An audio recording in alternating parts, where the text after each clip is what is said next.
Yo, what happening? What's going on? Sunday night service. I said, what happening? What's happening now?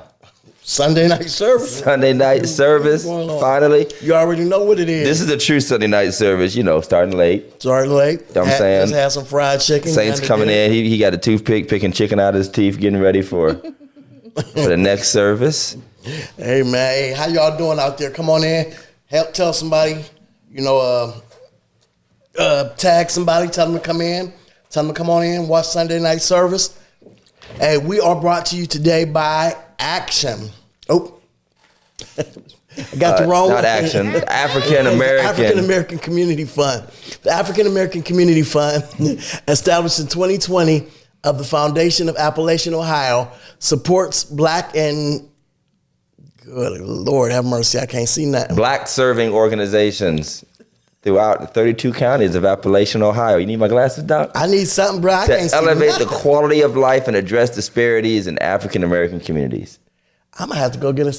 Hey, welcome to the club, bro. I mean, I can't see them. Them words is all bunched up. Mike, don't come around to me at work with one of them eye tests. I'll finish it up. Check them out at appalachianohio.org/AACF, or you can reach out via phone 740-753-1111 or email at aacf@ffao.org. It's a great organization doing great work. Big ups to my man Ernie. He called me yesterday and the day before yesterday, just checking on me, man. Thank you, Ernie. Thank you, Brother really Bynum. Appreciate you, Brother Bynum. God bless you. You got that sick and shut-in ministry. Yep. Listen, we need to bring it back. He's like, how's your knee? Brother. You doing all right? I was like, if I had a couple hundred. I'd be a lot better. I would be a lot better. Jeff, man, the world is on fire. Man. There is so much turmoil and conflict, wars and rumor of wars. And what could possibly be worse, Pastor Tatum, than Jada Gate. Hurricane Jada. Jada Gate. Jada Gate. Hurricane Jada. Okay, so we've been through this conversation about the slap, Jada and Will Smith and the red table talk and all the mess. At this point, is she just trolling? I think she has. She doesn't come out with these bombshells any longer until she's coming out with a book. She's coming out with, so she got a book coming out. She has a book coming out. So she has to drop something because I really don't think she's relevant enough on her own. That's what I want to say. She is the lesser person here. She needs the attention. Everybody felt sorry for Will in just about every situation, and they would have felt sorry for her. But honestly, she's not showing anything to feel sorry for. Absolutely. And I mean, let's just be honest. Do you, do any of us really care? We don't. She's trying to make us care. She's trying to make us care. We really been separated for 7 years. You could have said that 4 years ago. Right, at the Oscars. 3 years ago.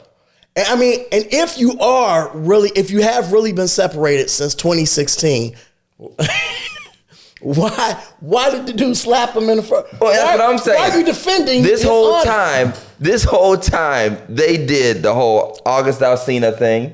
Is that the dude's name? August Alsina. The whole August, the slap, all that. You mean to tell me you were separated all that time? And even if you were, now if that's the case, then that lets me know that y'all were both in on this. Right. Theater. Well, the way she put it was that they're separated, but they didn't want everybody to know. They wanted to keep this happy family look facade. No, we too old for that. We're too old and too grown for that. And then my thing is, if you really hate the man that much, leave him. I mean, he's on a second marriage, right? If you got a career, do you have a career though? I mean, I'm just you got. Does she? You ain't got money like Will got money. Okay, then, and that's what I'm saying. She got to stay connected to Will to keep any semblance of a career. Okay, how long does it take? Somebody out there might know. Do I got any attorneys? Is Attorney Stanley watching? I need to, Stanley. How long does it take before you get the whole? What is that? What is that called? The alimony or the not alimony, but got it, 10 years. She got. Oh, so she good. But it doesn't. I mean, she was gonna get money anyway. She was gonna get it, man. Well, Will just seemed like he gonna give her money no matter what. Yeah, exactly. He's the punk in the relationship. Will might give me some money. He give anybody money. I mean, listen, some of the funniest jokes I heard. Jesus. Somebody, okay, our wives are in the house today, and they sound like they want to, but this is religiously incorrect, so you know what? We gotta, I just gotta say what I felt like saying. The funniest joke I saw on Facebook was, because the two stories were going on about Tupac's killer getting caught and the Jada thing, and somebody put on Facebook, well, y'all see Tupac dodged a bullet. He said, well, not really, but y'all know what we mean. He said, y'all know what we mean, no.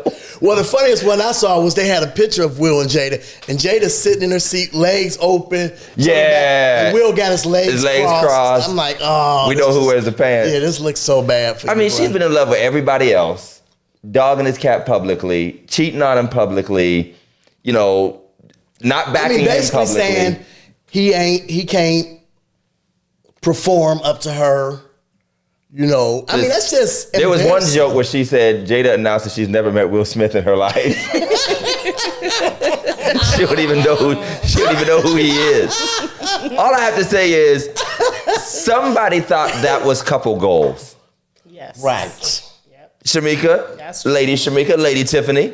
They said these are couple goals, all them pictures. But That's what they said. Here's how I know it was off. Y'all tell me if I'm wrong. When the kids started getting weird. Oh, my God. That's when I knew this family is not all y'all cracking it up to be. Well, the kids wanted to get out. They emancipated. Yeah, they emancipated themselves. Well, here's what got me about the interview. Well, maybe emaciated himself. When you lose all that weight and turn into Gandhi. She said that everybody was saying I hooked my son onto drugs, but he the one who hooked me onto him. She The said psychedelics, yeah. She That's said hilarious. and so you're taking drug advice off your son is just. Which rich family is canceled.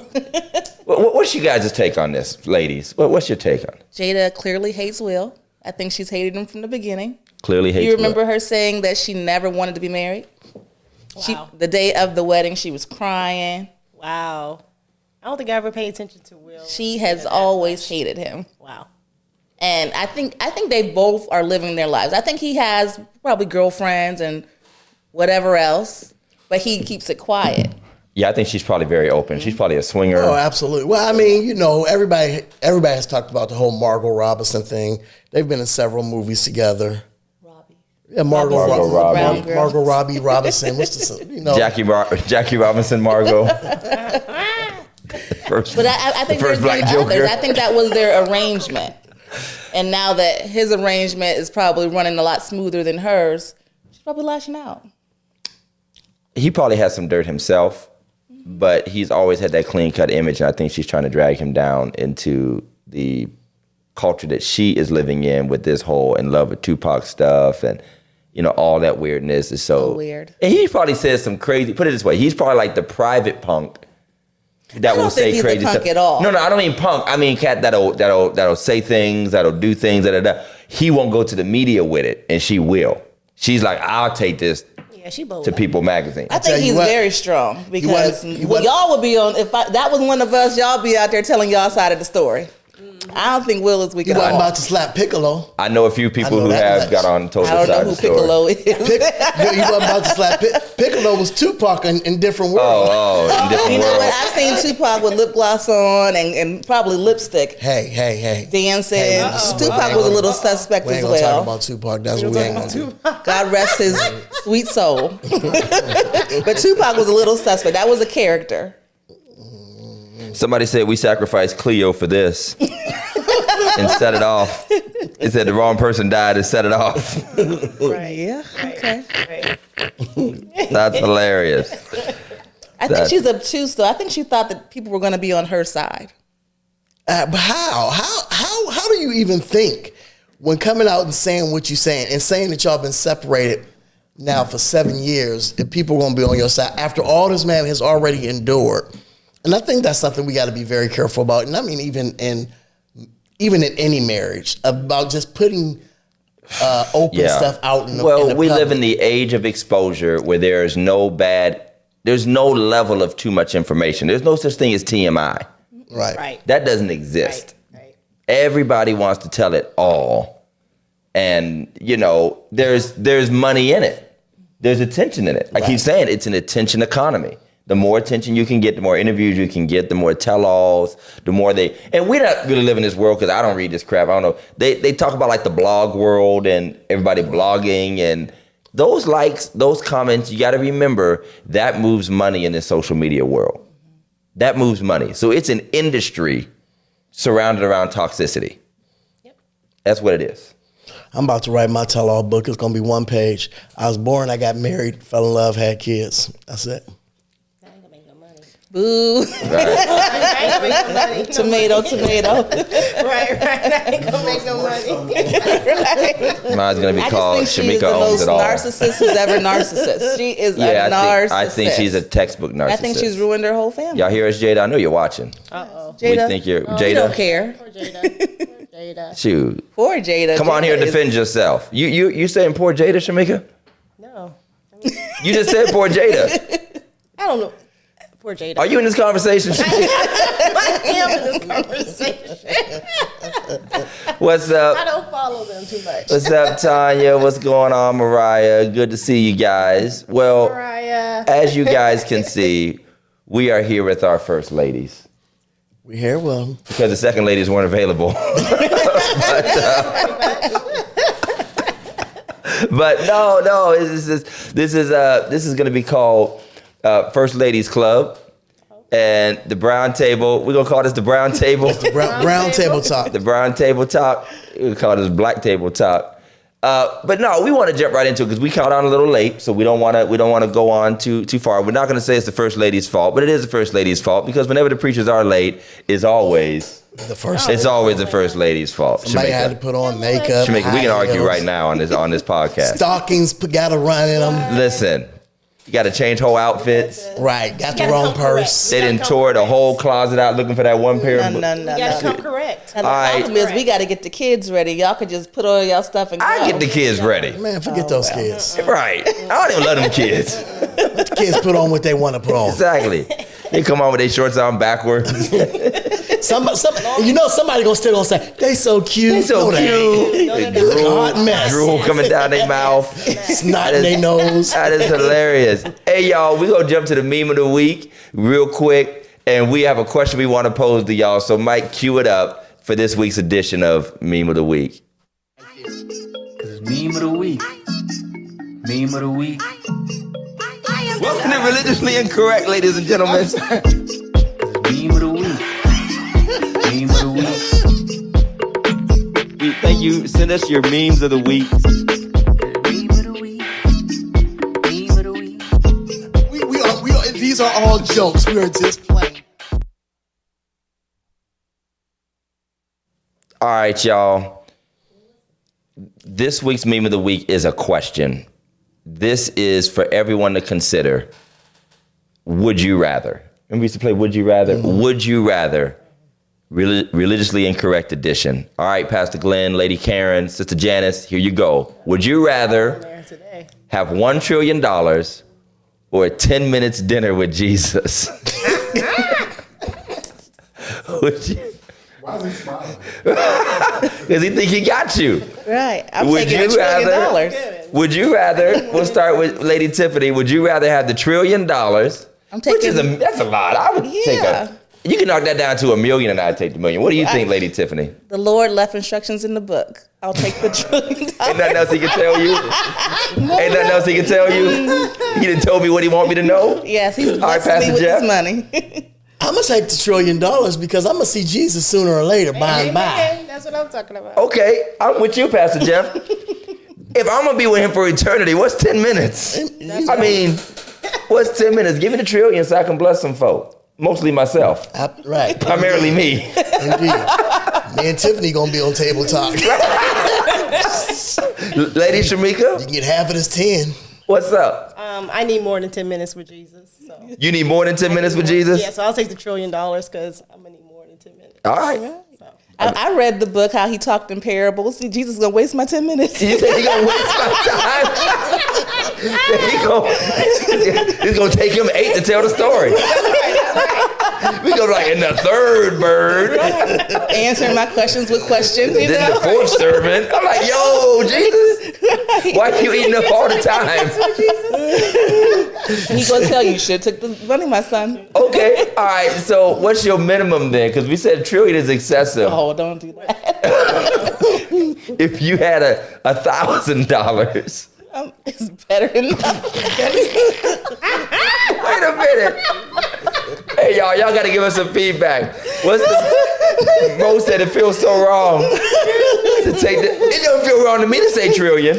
If you went lower, I'd be like, I don't know. Anything under 100,000 would be a debate for me. But if it's 100,000 and over, I don't know, Doc. you don't know? I don't know. I'm like, How little is Jesus worth to you? it has to be at least more than I got in my bank account.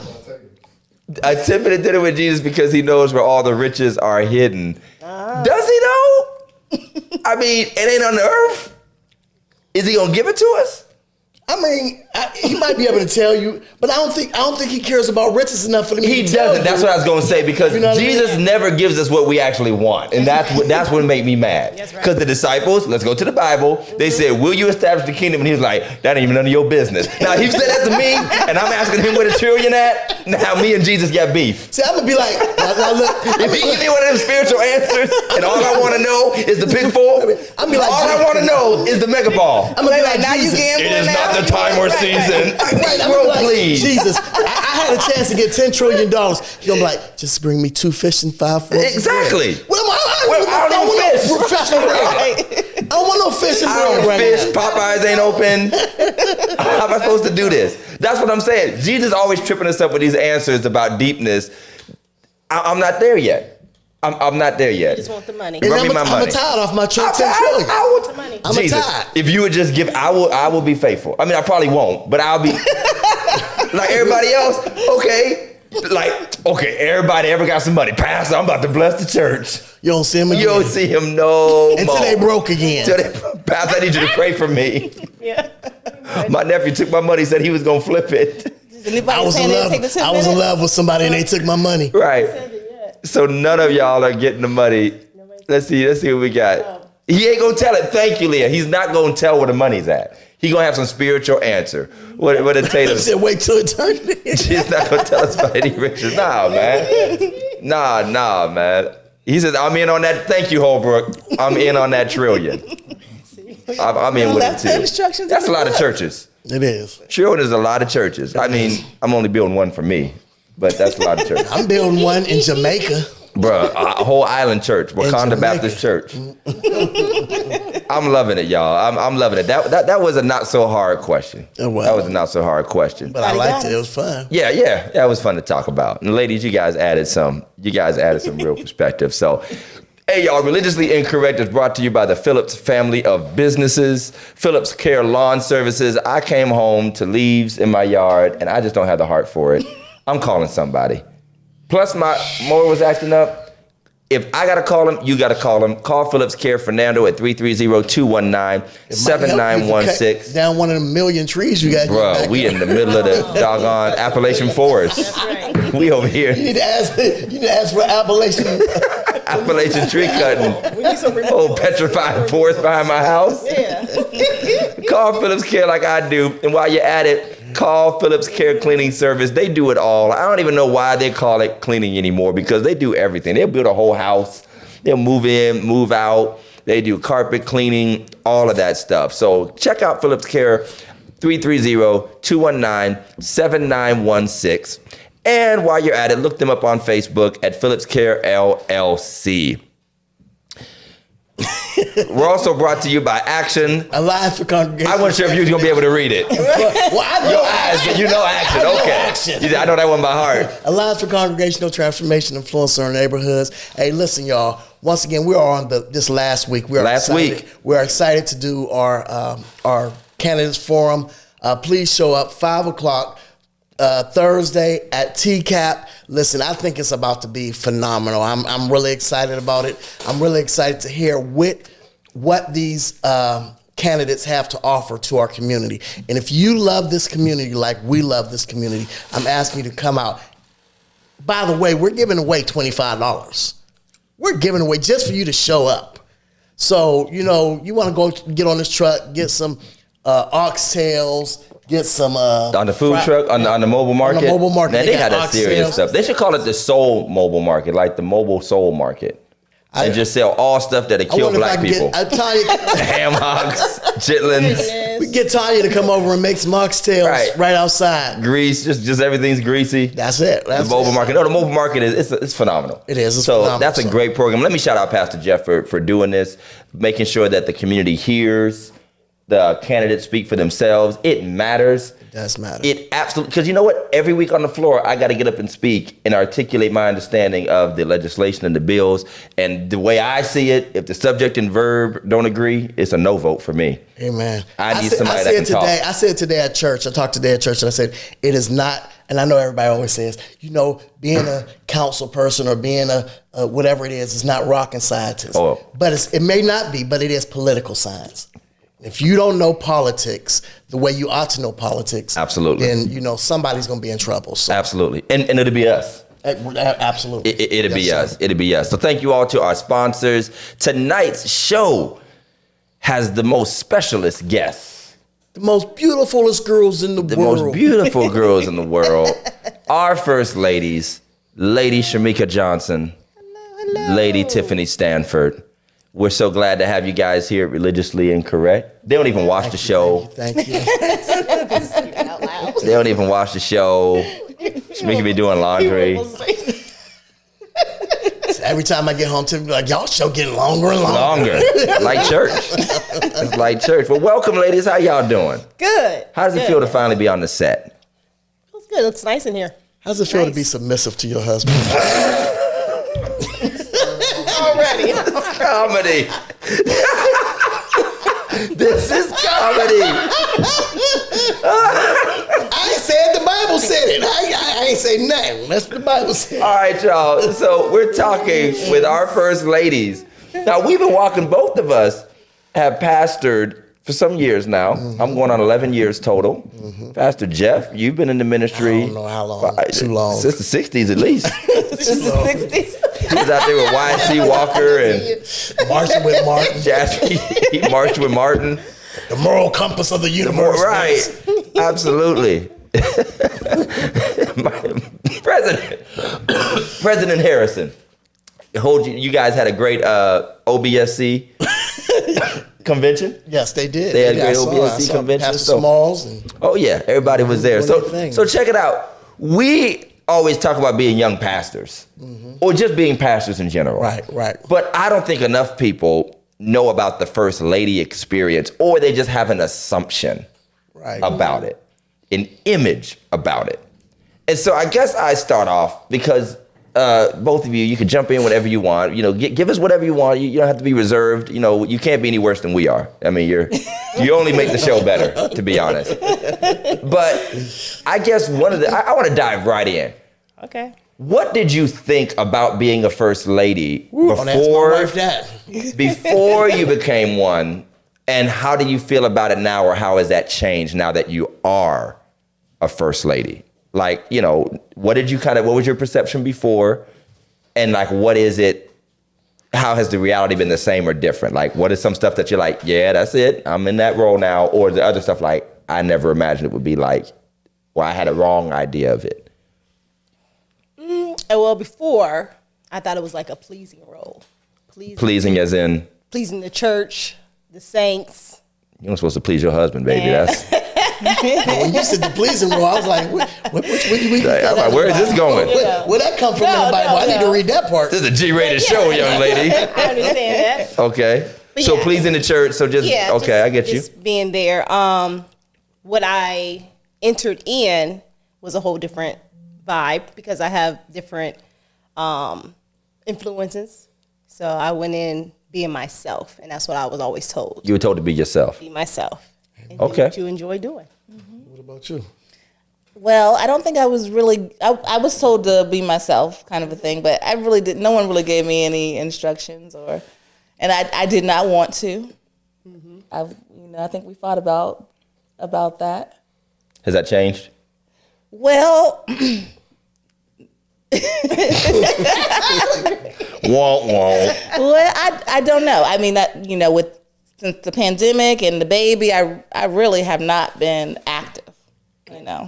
And that's understandable. Yeah, and I'm such an introvert. You haven't been active, but you've been there. Oh yeah, I've been there, but I'm talking about. I'm not talking. I know you telling us, but I'm letting them know. When you say you haven't been active, there. You've been there. I'm there. She's a lackey. Just say it. Okay, so let me ask y'all. Because Pastor Todd made a very valid question, or asked a very valid question. Who was your influence as a first lady? Who did you look up to as a first lady growing up, or somebody who you may have saw who just done a phenomenal job as a first lady? Who, if you had to fashion yourself after somebody, Shamika used to say Grace Jones, right? Go ahead, Shamika. I know the answer. Go ahead. You know. Shout out to Mother Claudette Evans. Mother Claudette Evans. Who was my first lady, who I looked up to and reared under and followed. Between her, my grandmother, I mean, they were phenomenal women in the church. Mm-hmm. And I constantly watched them, constantly was close to them. So I saw the ins and the outs and the ups and the downs, but I saw the good times too. So Mother Claudette Evans was wonderful. And she And she can make some ribs. And she can make some ribs. Absolutely. Love her. How about you, Tiffany? Well, my first lady was Sister Merrill. Okay. And then, we were at Union for a while. Sister Sylvia was beautiful as well. But for me, I didn't see myself in either of them. So I'm kind of learning as I go. They were phenomenal, but I don't know if it was generationally perhaps. And just being a young first lady, we really don't have young people to see how they navigate. I mean, they just fit right in there like a Olympic swimmer or something. They just swam through it, and I don't know. Now, when you say that you were told to be yourselves, and I know you say you don't really connect with them, we get a lot of this where they give us this advice that sounds good, like, yeah, just be yourself. But we know people really don't mean it. They really want you to fulfill a certain kind of role. They'll say be That's yourself what I always thought, until you actually be yourself. And so have you run into places where you're like, okay, I thought I was going to really just be this unique, down to earth, or whatever it is that you wanted to be, laid back, this, that, and you found out that didn't work because it didn't meet people's expectations? Like being yourself had its limitations. Well, when I say be myself, I always engaged into the church. So I always had a love for the church, to engage in the church. Mm-hmm. So yeah, I'm a church girl. Still trying to get it out of her. I love what I did in the church. Regardless if I was going to be married to a pastor or not, I was going to do what I do. She was going to make somebody miserable if they went in the church. I'm going to enjoy the church. She was going to make some dude miserable that's like, can we go out? I got revival. That's right. So it's district meeting. It didn't matter. It didn't matter if I was going to be with the minister of music, the elder, or the deacon. I always enjoyed church. Yeah. So that's when I say being myself, that's what they continue to tell me to do. This is what you do. Do what you love to do in the church. And that's what I continue to do. You want to piggyback off that, like they were saying, church? Piggyback? You want to piggyback? Well, I always took my role as protecting my husband, because my husband can be very nice and very kind. He's been able to stand up for himself more and more as the years progress. But there was a time where I just felt like, they gonna try to run you over. So you're saying you could basically Jada him? You know what I'm saying? No, not Jada him, but Jada them if they were to try it. Any given moment. If they were to try it. So I was always worried about that. But I think he kind of softened me up to mush. Wouldn't let me say stuff. So okay. Now, I would say this, and probably Tiffany can relate to this. We did not know we wasn't taught or shown. Now, one part about Mother Evans, I didn't see the role of how she became a mother and be a first lady at the same time. So that was a struggle for me, because I had 3 little children. And they were so the I worst. had 2 little children as soon as his they were the worst. ministry. So juggling what I love to do in the church and knowing I had to support him and having babies. Like, how do I do all that and be in all those different places? So that was a struggle for me. But I worked it out. I thank God for my mom. She was a realist, and she wasn't into the church like my grandmother was. So my grandmother, she kind of poured me into the church with the values and staying with the church. But my mom was like, you got to take care of home. She was always reminding me, you got to take care of yourself. You got to take care of these kids. So that's where the balance came. Because some people would drive their family all into the church, no matter what, dragging the babies in, And I constantly was told, sometimes you got to step back. You can't go to everywhere. You can't be everywhere. Right. You got babies. So I thank God for that balance, because I had that balance. Nobody want to listen to them crying kids anyway. I mean, to be honest, because every one of them was cutting up. Especially was London and Ethan were the worst. Was it London and Ethan? Well, yeah, they were 16 months apart, so I had two babies. No. London and Elias were 16 months apart, but I'm saying London was really tough because she would just get real antsy. And then Ethan, this last time, was he tough when we came to second? Yes, he was very tough at second. Yeah. I mean, he was like... We almost got put out, man. Ethan almost got some letters written. Yeah, we couldn't do anything. And Ethan was very attached to us. We were like I was constantly like, why do I come to church? Oh, man, one time she's like, one time I just watched her walk out of church. I was like, okay, we're not going to do this today. So speaking of home, we know what it's like, or we've watched you all, and many of our viewers watch you all at church. What is the difference of being the first lady of the church as opposed to being the first lady at home? How do you take that responsibility from the church to the house? Well, at home, I'm a wife. I'm a mom. So I don't consider myself as a first lady at home. You don't call your husband pastor at home? No. She need to start. No. She needs to start. No. Man, whatever. She been wearing them hats around the house, cooking grits in the morning. No. With a whole fascinator on. That's what I mean is are you? And I know I can speak for my wife, but I'm speaking to you. Yeah, speak for your wife. She ain't allowed to speak for herself. I'm just saying. I'm saying I've watched what she does, but I'm just asking you. Like, obviously, Todd, myself, we both have very busy schedules and preaching, and how do you adapt to him having to do all that he has to do ministry wise, outside of the church? I support him. I try to make things easy at home so he can go out and do things, so he don't have to worry about home too.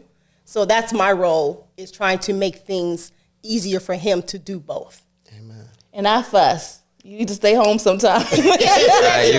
Ain't nothing wrong with fussing. Yeah, there's nothing wrong with that. No, there's no wrong with telling him, like, all right, you doing too much. You tired. You look crazy. You need to lay down. Or you need to watch this baby. Yeah. Yeah. There you go. I know that look. She didn't have to say it. It's just the look. Like when I'm walking in the house, you just grab the keys and walk out. I'm like, I'm babysitting tonight. Cancel my appointments. So no, I know what it feels like. So Shamika was raised under a traditional first lady. You were raised under traditional first ladies. Now, did you see yourself? And what a lot of people think about first ladies, they think about the dressing up. Looking like the belle of the church. And, did you see yourself wanting to be that at any point in your life? Or like not at all, and you found yourself being that sometimes, even though you really didn't want it, or you really want? I mean, I wanted to be the preacher. Me and Kevin were talking about that today. We wanted to be the preachers. Okay. We wanted to wear the suits, Mm-hmm. Now, Shamika, don't tell no lies. I know you wanted. What? You was trying on grandma's hats when you was like 14. No, when we played church. We played church for real. I was the preacher. You were the preacher. I wanted to be See, I had to bind that spirit up. I wanted to be the first lady. I had to bind that spirit When up. we played church, I wanted to preach. You're about to compete with me. You should have asked Kevin that. Okay. I wanted to be the missionary, the one that spoke. But I meant knowing that you were going to step into it, later on. Did you sort of say, okay, well, I'm going to be wearing the suits, I'm going to be wearing the hats, I'm going to be that image as you're seeing that? So. Mm-hmm. Okay. Mm-mm. No? No. I like to dress nice, but I didn't do it, but I was like, okay. You've done it a bit. I did it a little Yeah, bit. we actually did it more when we were younger, like playing the roles. Yeah. You look at some of them old pictures, boy, we look like some and now most of the ministries are some so Kojic casual. royalty. Yeah. I think if we were in those churches fur, that dress like that, then we would do more of it. Right. So that brings me to this next part, is because especially, we see pastors too, but it seems like even more with young first ladies, that entire image is dying. Right. And young first ladies are becoming like jogging suit, tighter clothes, this, that, and the other. I'm not your first lady. I'm his wife, and I'm going to be who I'm going to be. Do you feel a little thrown off that, like, when you finally get there into what you always saw as a traditional role, it suddenly became so non-traditional to a lot of other people? Because it has. I mean, it's become this. There ain't no more Mother Evans coming up. There ain't no more That's true. of these first ladies we know. Right. They're trying to break out of that shell. But I almost feel like there's a generation, just like we're a bridge generation of preachers that remember the old school. It's like as soon as we get to this spot, now everything won't change. Like everything then got non-traditional and extreme dressed down. To add to that, Pastor, most people saw the issue that, what's his name, Pastor, is it Todd? The Michael Todd? Michael Todd. I heard about that, but I didn't see it. His wife. They went to, I think they was in the Bahamas or something. She had on a cut off shirt or whatever. Okay. And the way he responded to it, and I really liked it, I did myself personally. He said, she is my first lady, not the church's first lady. Right. I thought that interview. Yep. So she is my first lady. Do you guys feel like that? I was just about to comment on that too, because I did see that same comment. And I think now, while we're in this field or in this ministry, we're seeing different things. So we're seeing the most important part, and the most important part is our husbands. It's such a sensitive and unique role that is not necessarily the church or the saints that we need to be covering. We need to be covering our husband at all times. So I think now with the new first ladies or the younger first ladies, we're seeing the more of a protecting of our husbands than more than anything. Mm-hmm. We could be like, forget y'all, I'm caring for him. His soul, his mind, his physical, being is what I need to be focused on. And I think now, back in the day, we didn't see that. We saw them taking care of the church, being the mother of the church, being the nurturer of the church. When they had problems, they went to the first lady, and she was the mothering of it. Now we see is, I'm protecting my husband. Y'all can do what y'all do, but I'm protecting my husband. So that was that was Pastor Michael Todd's perspective. Right. But what if there's a pastor, and I'm probably more in between, who's like, no, but I want you to be a first lady, though, of the church. Like, I want you to be in that role. Some are going to say, nah, I just want you to be, they ain't yours. But everybody's not of that thought process, and some people want to be. And I guess that's my question is, you do what you feel like you need to do. Right. No, I agree. But I'm saying, like, do we have a danger of crossing to another extreme? Because it always seems to work in extremes, where you have people who are giving themselves far too much to the church at the neglect of family and children, to now maybe the trend is going to go backwards to, I ain't got to be a member here. That's his job. But I'm saying, we think it's extreme, but it might not be, where you'll start having these situations where the wife ain't even a Christian, or Ryan ain't even into the church and not wanting to serve beside the husband, and he's supporting it or whatever, where now the church misses that role, misses that example, and needs it. But again, I often say we like work in extremes, where we don't look for balance. We like chase a trend. And unfortunately, when a famous preacher or first lady say that, then a lot of other ones want to chase that too, even if it wasn't even really their character. Right. They was fine dressing up and being out of image and being the next mother of the church. They were fine, and they had balance. But now, because he said it, all right, I'm going to go be hot girl too, and don't you ask me about my life, and don't you ask me to nurture the church, because I'm just here for husband, kids, and my life, and living my life, because I ain't about to be like the old ones that, lived their life all around the church. I just feel like, do you feel like you should find a balance in that, or can it be dangerous, is what I'm asking, if you go too far in that direction? In my opinion, if a church wants the first lady in that role, they have to support her. It seems to me, not in my circumstance, I'm fine, but the first lady is the most disrespected person in most churches. Okay. Unpack that. Talk about that. Well, in regards to the husband, for instance, they don't care what's going on at home. If they want their pastor to come pray for somebody who don't go to the church, ain't never been to the church, ain't never been saved, they want him to go right now. Yeah. Doesn't matter if he has something going on with his kids or something going on at home. The demand is, I want him to go do this right now. They don't even consider, I don't think they consider the family. And that could just be my take, but to me, that is the most disrespectful role in most churches. Because most people ask me if I'm busy or if it would disturb me. You know, like, Pastor, I know you're busy, but they don't, and they might be considering family.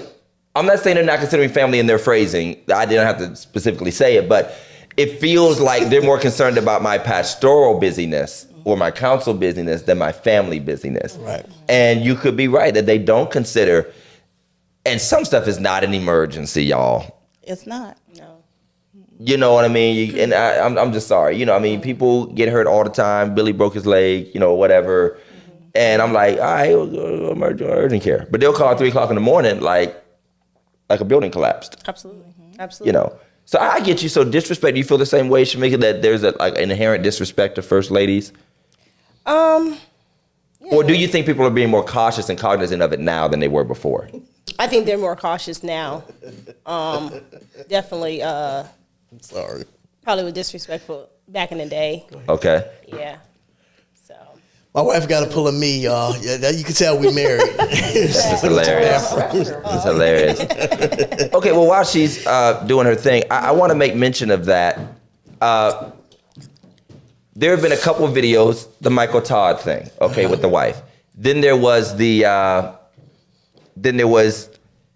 Diedrich and his wife dancing. Right. At their birthday party or whatever. And I don't know if y'all saw this, but they were grinding on each other. And when people criticized them, they were basically like, we're married. This is my wife, again, not your first lady, and all that stuff. Okay. And to me, it was an inappropriate video and all. So I'm just saying that sometimes if you pull too far away from a traditional role, Yeah. just for the sake of checking folk and reminding them that I am here, I feel like, and by the way, our younger first lady, they're beautiful. They're still, you're very much in the prime of your lives, all that stuff. That if we're not careful, and maybe that's why when they were younger first ladies, they had, and I don't know, maybe we need an older first lady to tell us, maybe your older pastor who's watching, maybe they did set them apart so much in the holy sense and mothering sense and dress up sense so that they weren't treated common or disrespected or objectified because they're young, they're pretty, they're shapely. They're all the things these old folk and old men want, quite frankly. And so if you don't create, and I'm not saying to throw a choir robe on because somebody can't control themselves, right. But I'm just saying just to create that sense of respect.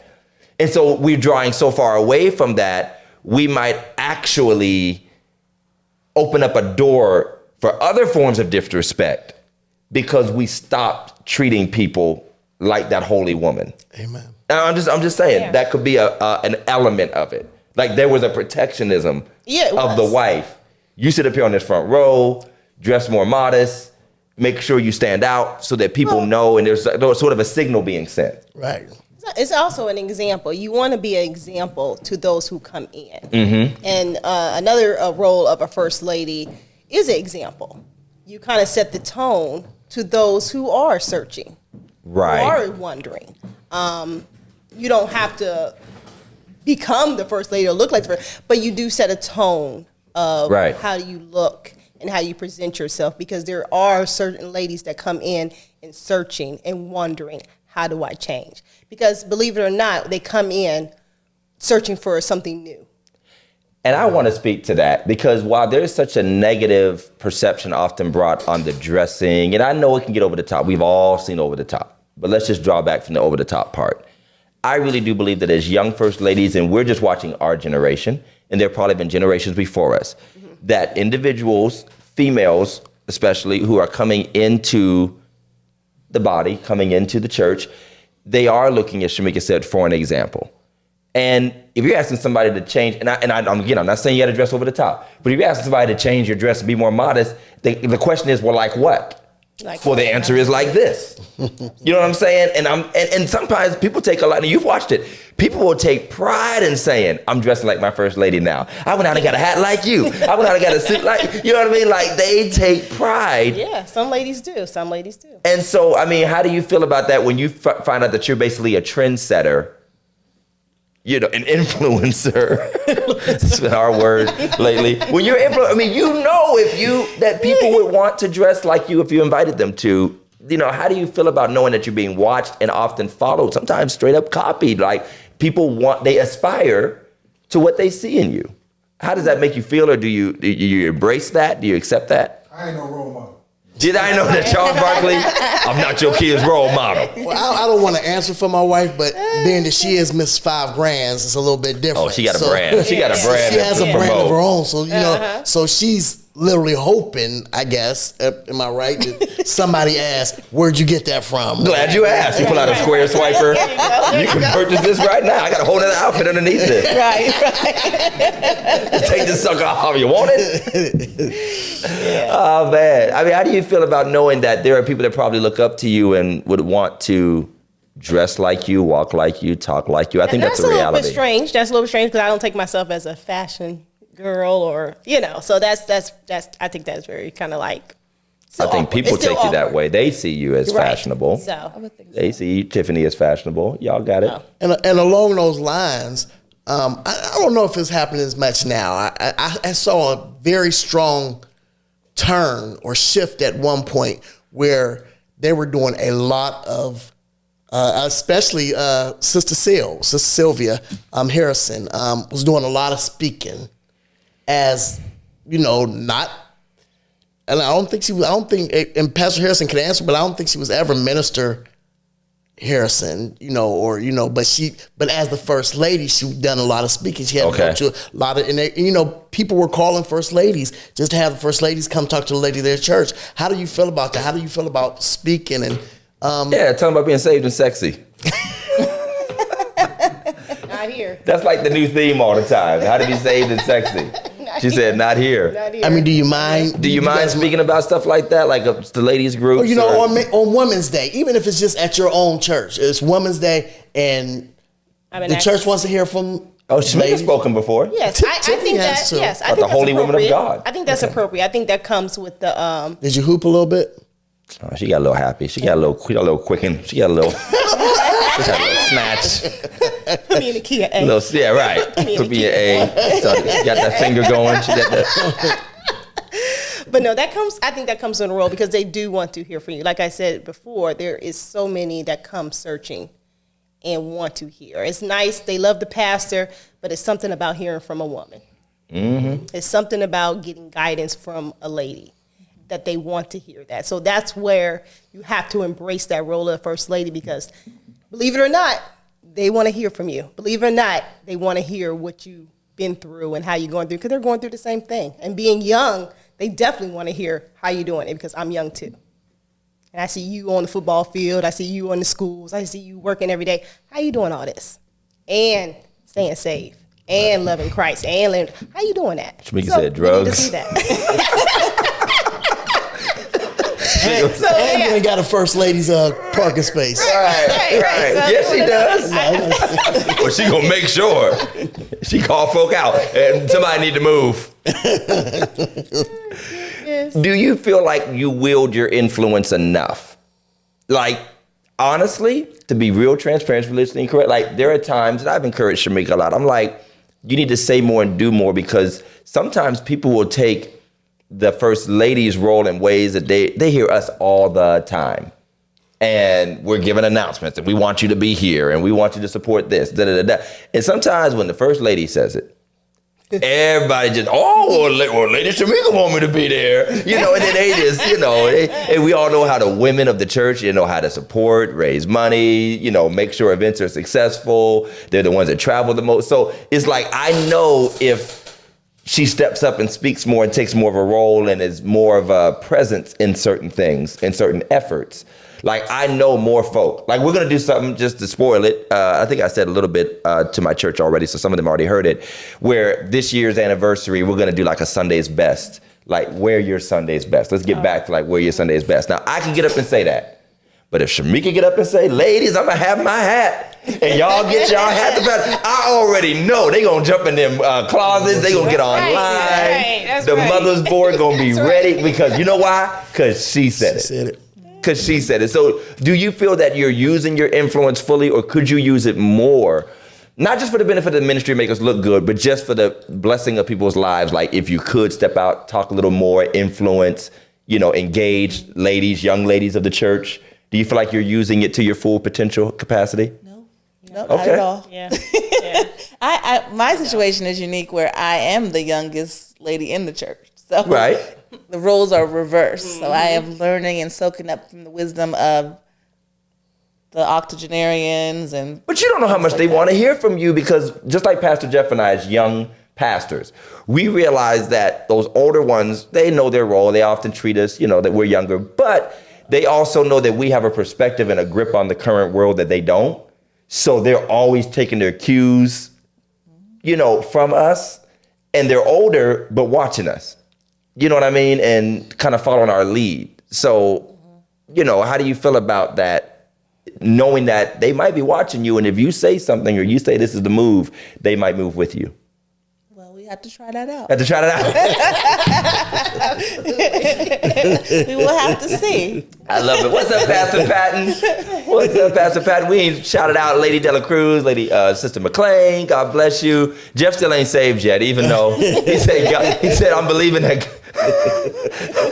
Y'all can't read the end. He said, I'm believing that Stanford will receive salvation. So he checks in every week to see if Jeff is saved. It's all good. As long as he keep on bringing me up to Texas and let me go up to, I called the name of the place something so funny in front of the whole church. They all laughed at me. You called it the wrong place? It was the wrong place. It was some kind. It was I can't remember what I called it. It was funny though. But so let's hit the elephant in the room. Let's hit the elephant in the room. Let's hit the elephant in the room. The elephant in the room. What's that? How protective? Everybody says you first ladies got to have discernment, and with ladies trying to hug or trying to pull up, or the ladies are attracted to the husband's anointing, this and that. And this. How often do y'all really see that? Like genuinely. Genuinely. I mean, somebody for real coming after your man. Yeah, I don't think I've seen that lately. Not lately, No, but when I don't y'all think I've was seen younger, that. y'all done got old Yeah, now. That's We right. got There you go. When y'all were younger. No, yeah, that was it. Wait. I call it Papa Doc. Tip Papa Docs.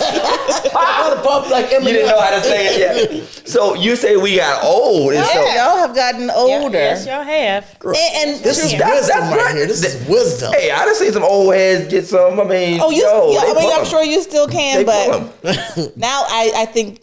Now we got to try At harder, one point, Jeff. We got to try we harder. probably would have wanted to handle them. And now you guys are old enough and have been in ministry long enough to handle it yourself. And if you don't, then you have to answer to us. And I guess the question is, we know the public, right. We know the public image, the movies, the shows. Is it as scandalous and constant? And it's just so blatant, in movie, like people just walking up to me in the church with a pie,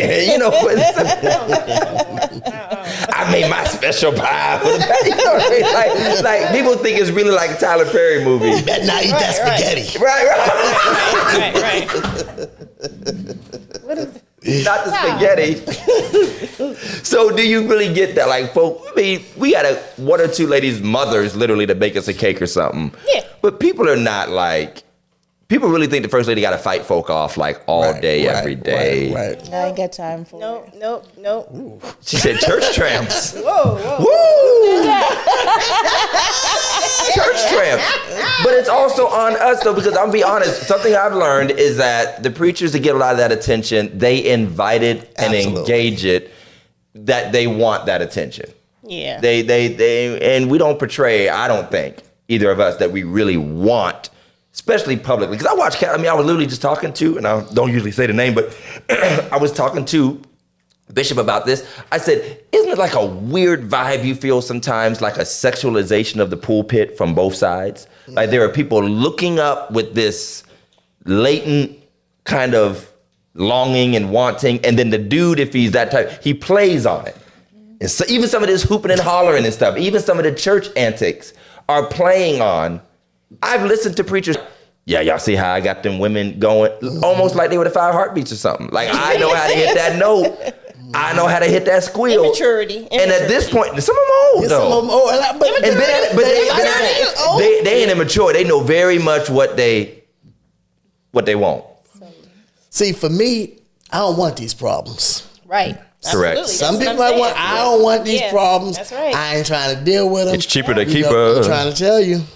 I'm trying. I get an argument with my wife, and she will turn the silent treatment on like never before, and I'm like, I can't deal with it. It just ain't me. I couldn't do it. Shamika just beats me. She just.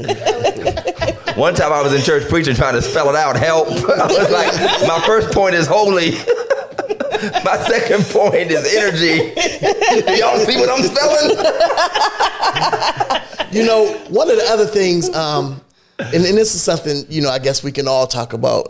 Bishop Noel Jones and his, one of the videos he watched was talking about the reason him and his wife got a divorce, and Which one? The first one or the first one. And he was saying, y'all don't know how often him and his wife would be in, you know, battle, screaming at each other. And they get to church and, you know, he's standing up there, she's standing out there, and he has to say, look at my baby, y'all. You know? Oh, yeah. That's real life right there. Yeah, we've had a couple times, you know. I just stay home. That's real life. You just stay home. You can't control your face all the time.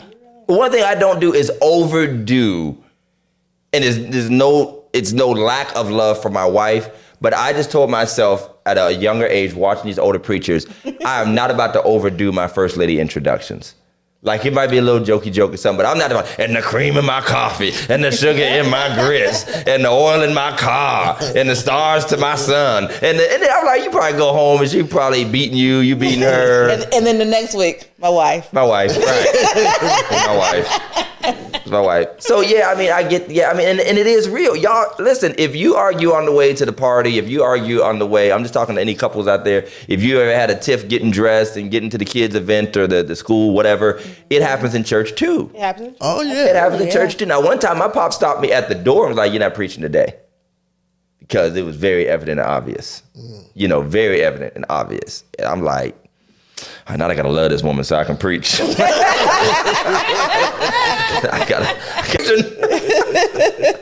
Can't preach. went to the store, got some flowers. Hey, Todd was the first person at the altar that day. Right. I shouted for like 5 minutes, got the Holy Ghost again. I said, oh no. He said, you can't preach. That's funny. Yeah, he stopped me one time, but you probably wouldn't even know, because I mean, he was just like, nah, not today. Not today. We ain't doing that. And I'm glad, because there's a lot of guys that will help you, assist you in developing bad habits and poor morals about it. And just be like, yo, just keep her in her place, and she know where the money come from. I mean, the stuff that guys say. Yeah. She know where the money come from. She want to keep wearing them knits. Right, you know, right, she better act right. You know what I mean? And so that's real though. I mean, that's real talk. So yeah, this whole beating people off with a stick and stuff, like if that's happening, it's because people are inviting it. Absolutely. You know, people will be messy, and there's not much. Now, some people genuinely don't know that they're doing more than they should, because we are living in a world where people are unchurched, and we don't have these churches full. Now we do. Our churches do. We don't have a mother's board. We got a mother's gang. At Second Baptist. Yeah. I mean, we got a mother's gang. Shamika has a crew of her friends. So there's this super protectionism that I'm grateful for. Yeah. Because some people might be treacherous, but some people are literally naive. Right. Yeah. And in the world of inboxing and texting, they'll just be like, Pastor, I need you right now. It'd be some 20-some-year-old girl, a 30-some-year-old girl, and it'd be some, my son needs a mentor, da, da, da, da. And I don't really take it all the time as, she's trying to get next. It's like, you don't have no clues about yourself. Like, you probably text a coach like this, the principal, all kinds of different men in your life. Yo, it's 2 a.m. I'm not about to be having a conversation about your emotions right now. You know what I mean? Mm-hmm. And oftentimes I just answer like, yeah, well, I'm gonna have my wife or one of the ladies from the church call you and da. And of course they want you, but sometimes it's like, never mind. All right. There you go. Cool. Absolutely. And if it sounds dangerous, I'll be like, look at this. Absolutely. Right. I don't do that all the time, so people don't feel like we're like violating people's trust.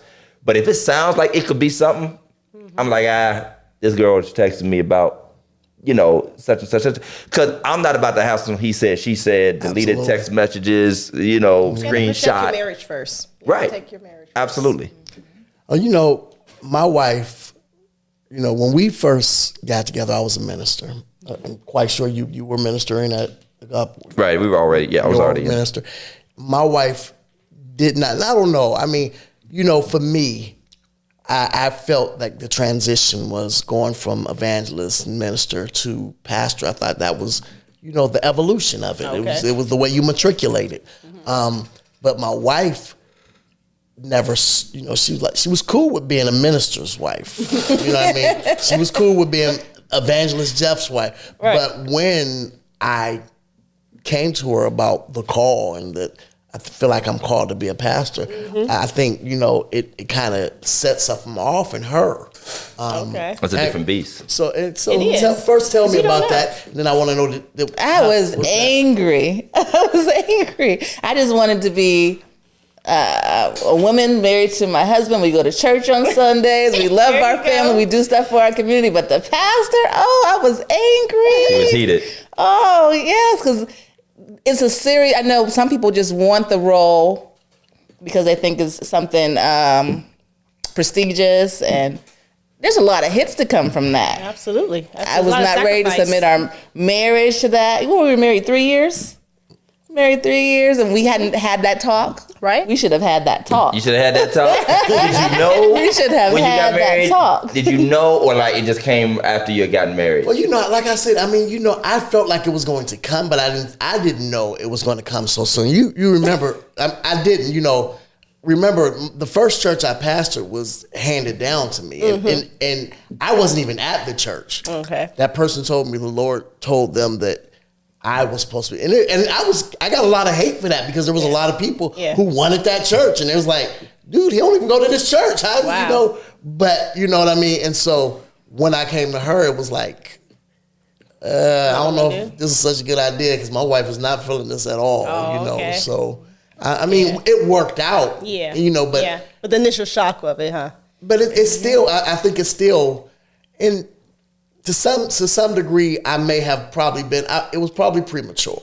If I look back on it now, I was premature for even the. It's a growing process. Absolutely. I was good being with a minister of music. Todd was minister of music when I met him. Okay, so he was a minister, but he was minister of music and also was teaching a couple Sunday schools and got a couple Sunday night services. That's all he was doing. But See how she putting down my ministry, man? Y'all see that? He had a little sermonette. Teaching a little Sunday school. He was teaching the kids. A little BBS. Wasn't doing a real good job. Right, apparently. All right, keep going. But no, once again, God just definitely sent different ones. I was told at a fellowship that Todd was going to be more than what he was. I was in the bathroom. I should have married that lady. Whoever that lady was. Told by multiple people. I was prophesized that too, and I was like, not the joker I was married to back then. And I was married to somebody else, and they were saying, well, your husband's going to be a great minister. Oh, man, have you met him? So I was told that, so I almost prepared myself. So when he became elder, it was like I knew it was coming because when I say pulled in like random areas of times in my life was like, all right, you need you some tough skin. I need you to get it together because this one you married, the one you with right now, he ain't staying where he at. And he's gonna be somebody. He's gonna do something. He's gonna ruffle some feathers. So get ready because that was the fellowship service that you spoke at, and you've been ruffling ever since. He's been ruffling ever since. I done threw them fellas in a blender, turned it into a mochaccino. And so I was always told on the side, like, okay, you know what you're getting yourself into, sister, because y'all going somewhere. So I got like a dual question to bounce off of that then. And back to ruffling feathers, and I know your answer might be a little different, but now you on your way too because Jeff is, getting to this space. How do you deal when people come to you with criticism or people don't like your husband or are critical of the ministry or they feel like they can come to you with negativity that don't always come off as directly negative and you kind of pick up on it? Mm-hmm. And how does it feel just to kind of bounce on that, knowing that sometimes we are controversial? And we do put yourself in tough positions because of the stances we take. Like, how do you handle that, when we're not around or you're talking with other people? Well, when Jeff isn't around, I can say what I want to say. I believe it. Coming up to me talk about my husband. It has not happened. It has not happened. Okay. Thank God for that. I am very protective over my family and my friends and people I care about.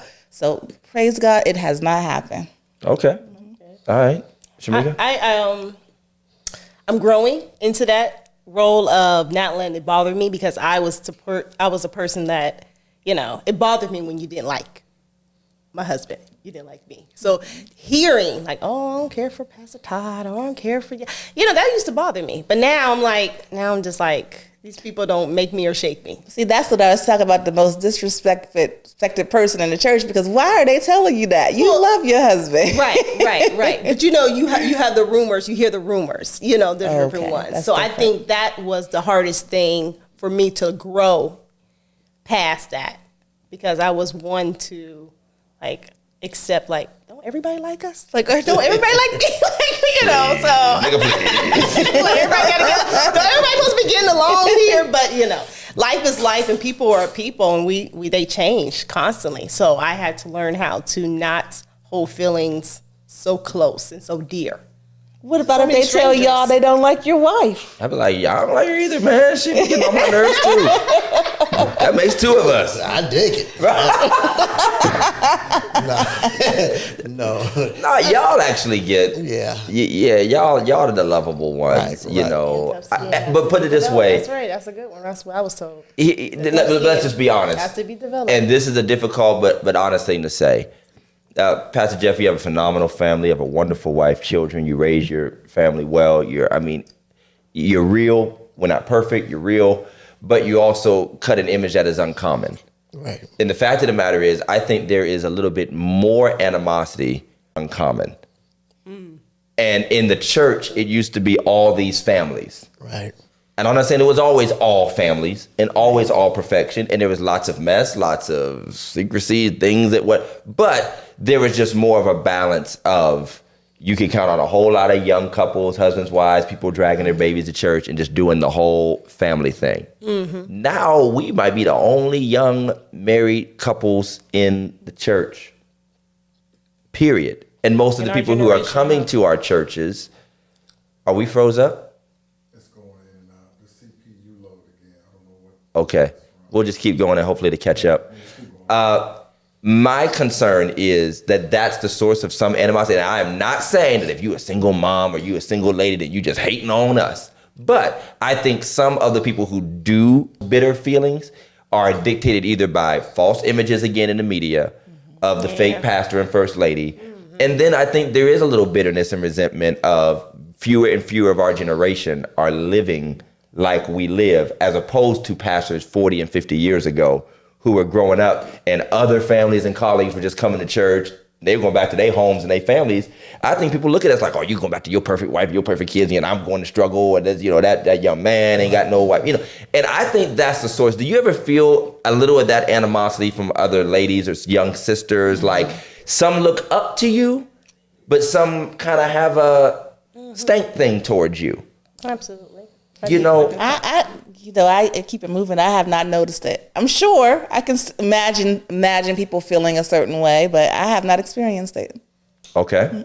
You haven't experienced much of it. Shamika, have you experienced? I've sensed it. Okay. Because I've been around a lot of females and a lot of my generation. I sense it. So I don't have to you don't have to say it to me, but I seen it. Right. Yeah, I'm not saying they say it. But nobody says it to me, but you can definitely sense that. Wow. You can tell when there's like an admiration. Absolutely. And thankfully, some people they're not going to outwardly say, I wish I had a husband like that, or, because that's respect. And thank God for that they have that respect. But at least you understand that they are aspiring to what they see.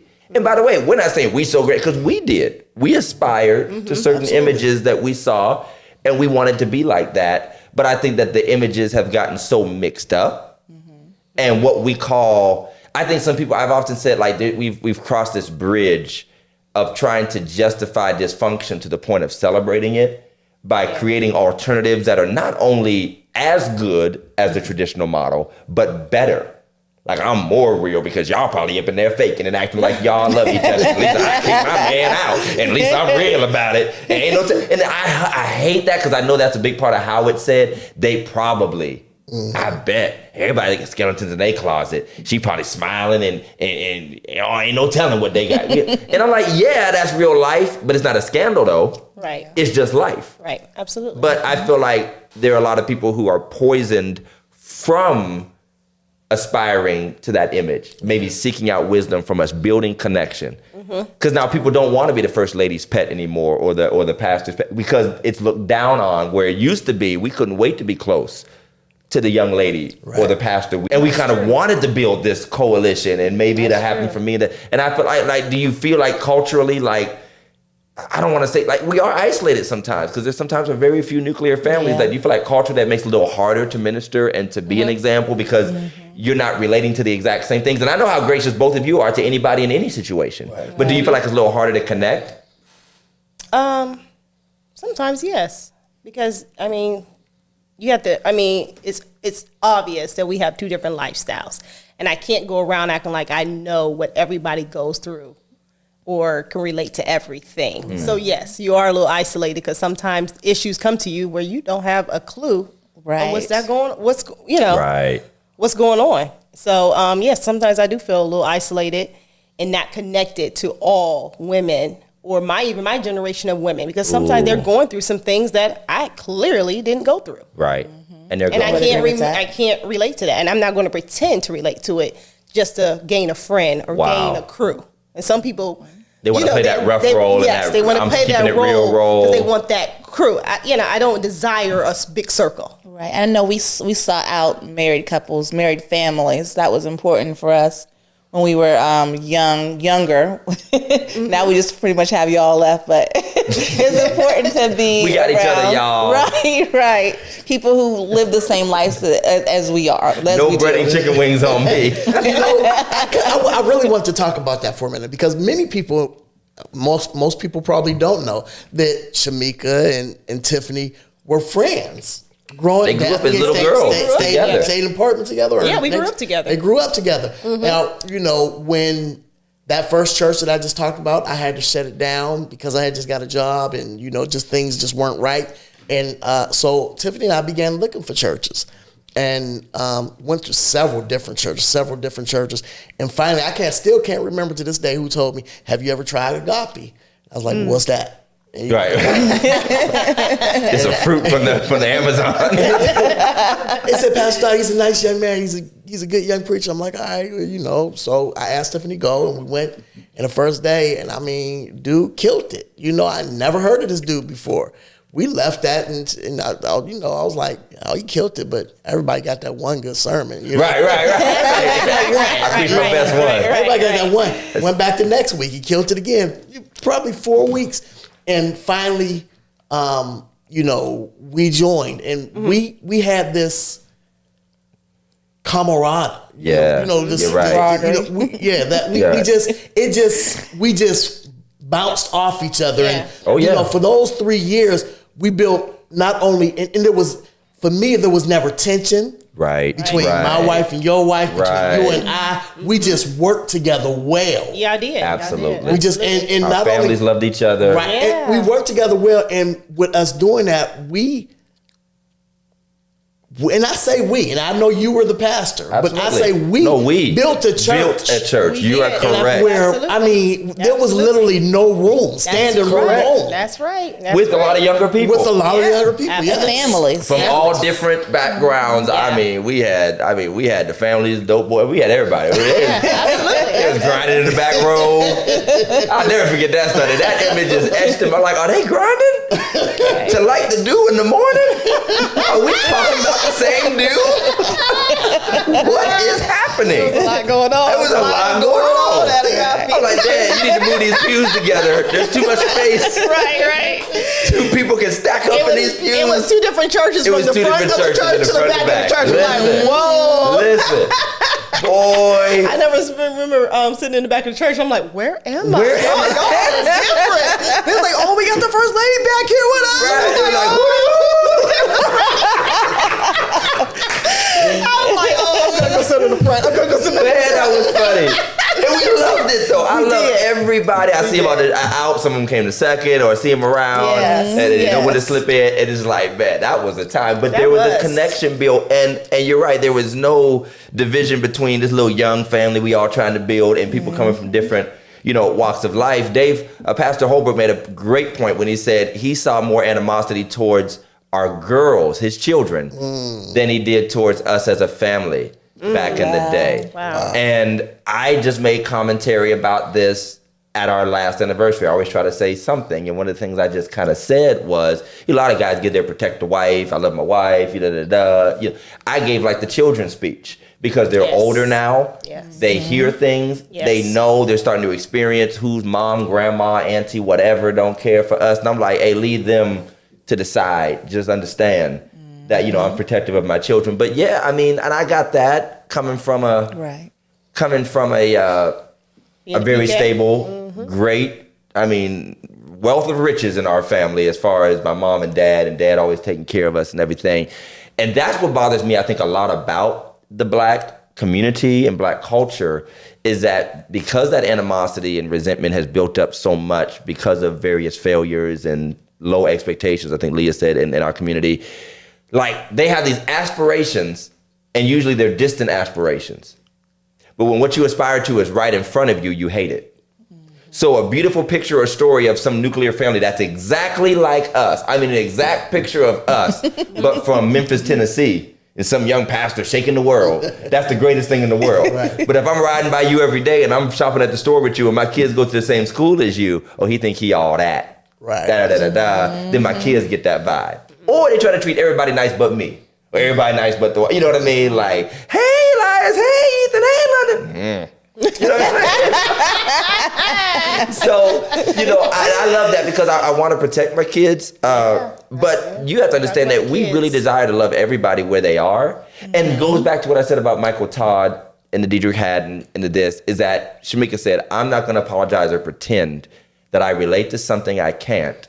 And I think that that's becoming some of the approach of ministry is, I got it together, but I'm going to try as hard as I can to relate to dysfunction. Everything. Because the dysfunction loves me if I relate to them.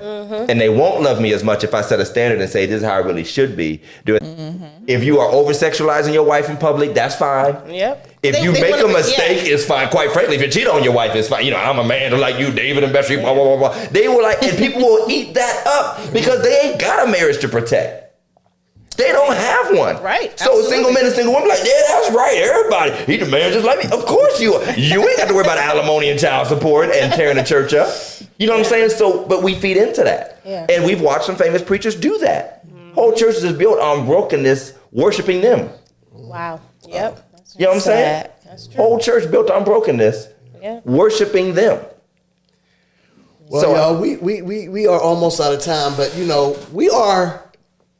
Now, we ain't there yet. But we almost the OGs. We almost the OGs. We got some stories to tell. So there are some I'm younger. still young. I'm about to say. There are some younger pastors. Ladies said, speak for yourselves. First ladies coming up. What is the one thing, the both of y'all, if a young lady came to y'all and says, my husband desires to be a pastor, I'm not sure about this whole first lady thing. What is the one bit of advice y'all would give them? But don't just say be yourself. Can he preach? If not, tell him. Listen. You need to be honest with your man right now. That's right. If ain't nobody gonna tell you you're garbage, I'm gonna tell you. Just send him an emoji with the. Do what they love to do in supporting your husband.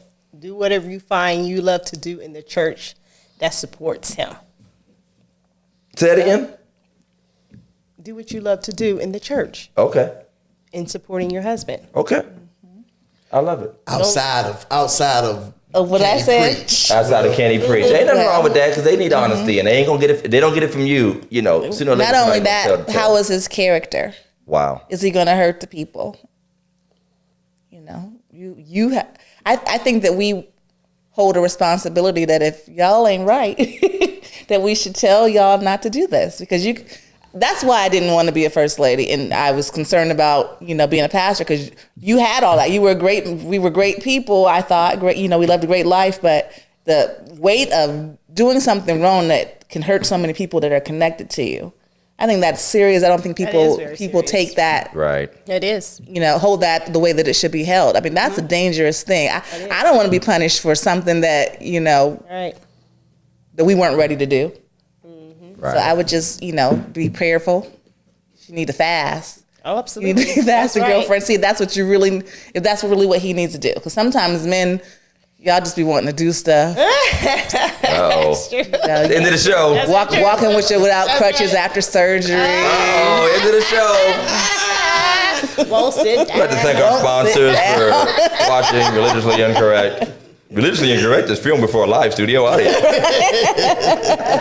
I mean, I can say it. I know I speak for me and Jeff. We got some good ones. We do. We got some good Absolutely. ones, man. I mean, I'm not going to say I Thank you, compare, thank you. but I be looking. Thank you. We got some good ones. I got some little. I had one I had one bad joke when I was a kid, when I was on the organ all the time. Sometimes the preachers that talk the most about their wives, and then they would stand up, and there would be an audible gasp in the church. Stand up, baby. Sit back down. Sit back down. Cream in your coffee. She didn't wear the good wig tonight. Is this a rock? She didn't wear the good wig. This ain't her best day, but she's They were bad. a little tired. She was in the back cooking. That's right. You That's should have good seen wig. her 10 years ago. Man, listen. She's either Skeletor or Harambe. I don't know which one. What is going on? It's time to go. So I'm glad that when I say, look at my pretty wife stands up. I take that to the bank. Take Absolutely. that to the bank. Absolutely. So I appreciate I that. really I appreciate that. really appreciate it. I hope I'm your handsome husband. You are handsome. That's right. Sure. You know I love you. Every other day, I love you. Every other day? Every other day.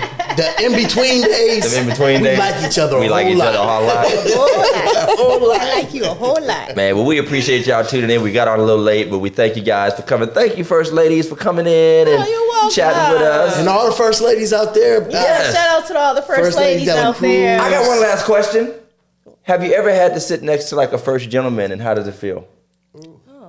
Because we have some pastors that are females, and their husband is their husband is not even a co-pastor. They're like just the first gentleman. No. No. You've never had that? No. I think that. No. Could be interesting. That would be interesting. No. Haven't got there yet. He doesn't carry a purse. He ain't gonna have no candy to give us. Right. It's hard to fit in. That's right. Yeah. That I get that. He ain't got them church mints. Right. No gum to offer. That's right. He ain't tired because He gonna be asking for candy because he don't have. He'll be asking you His for the pockets candy. ain't deep right. His enough. pockets ain't deep enough. Make sure you have some extra for him. I love it. And neither of you want to be co-pastors, right? Shamika tried it one time. I had to I rebuke tried that it one spirit. time. I tried it one time. Did you really? She like spoke one time and was like, I think I should be co-pastor. I think we should be like tag team. Tag team. Tag team. I'm in. I said I would never tag you in. I would never tag you Go in. ahead, First That's Lady. right, that's right. Co-pastor Shamika. That's right. Right. Tag me in. Tag me in. I'm ready. Co-pastor Shamika. I said, God has not given us this ministry. No, he did He not. said, where's his You're church? right. hey, dude, church hats are becoming a thing. Where is Dudes wearing church hats, are not female church hats, but they wear like fancy hats. I thought men weren't They don't got supposed to no, wear hats inside a building. They ain't, Yeah, they're but not supposed to wear hats they ain't in got church. them. Man, the world is changing. And you said they were married to women. Well, that's another show. Catch us next week. Oh, goodness. As we talk about, hey, y'all keep watching Sunday night service. We got some fire shows coming up. Thank Big Mike for holding it down. He didn't get a chance to get on camera. He didn't get Mike, on camera you time got anything to say tonight. today? He just got to yell. He got no mic to talk in. First Lady took all the mics. See what happened with that Jezebel spirit? And next time we're going to talk about Jezebel spirits. Take over. Everybody got Jezebel spirit in the church. See, man bags? Yeah, Jezebel. Karen, no. Thank y'all for watching. Follow us on Facebook, YouTube, Instagram, Twitter, everywhere you listen to audio podcasts. It's uploaded every single week. We appreciate you all. We got to take care of our children. They probably done tore the whole house up, flipped the couches over. Burnt down. First ladies There you then go. left they posts. Yes, they did. Left they posts. Until next time, God bless you. Thank you, ladies. Thank you, honey. Appreciate you. Peace out. Bye. With